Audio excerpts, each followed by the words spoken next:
here we are for our second round of sales and snacks, this time in Boston with the D-Man. I know our mouths are watering from our last episode. It smells like a caramelized French toast. Ooh.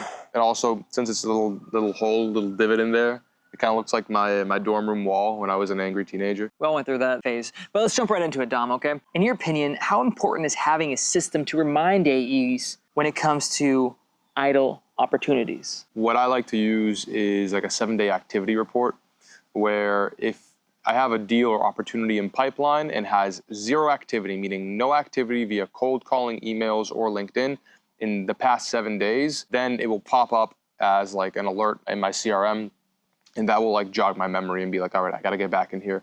Typically, I try not to wait 7 days. I have reminders put in place, but in case something happens and I don't get to do that reminder on my to-do list and I forget it, well, at least now everything's being captured in that 7-day report. Reports, organization, and reminders, super key when it comes to idle opportunities. Now, Dom, do you think AEs tend to prioritize easier deals? We say this a lot in sales space, over deals without next steps. And why do you think that is? I think it's very easy to fixate on low-hanging fruit, the easiest things to get in, right? Even if they are very, very low ACV, they may not be a huge money pit, right, for our quota. Instead of going after those bigger, more complicated sales where you don't have next steps available, you need to multi-thread, you need to do better discovery. That takes time. It's challenging. You have to be disciplined enough, but also be proactive and curious to go out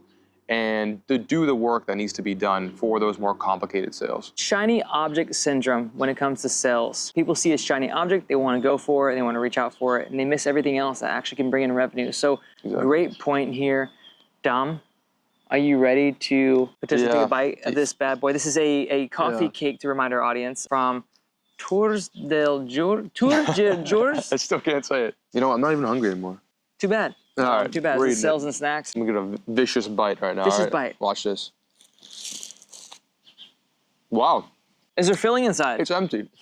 It's empty. That is such a tease. I thought it was gonna be like creamy or something. Or no, it's just empty, like my soul. So 1 out of 10 here. What are you gonna rate this baby? This may disappoint some people. I'm gonna give it a 6 out of 10.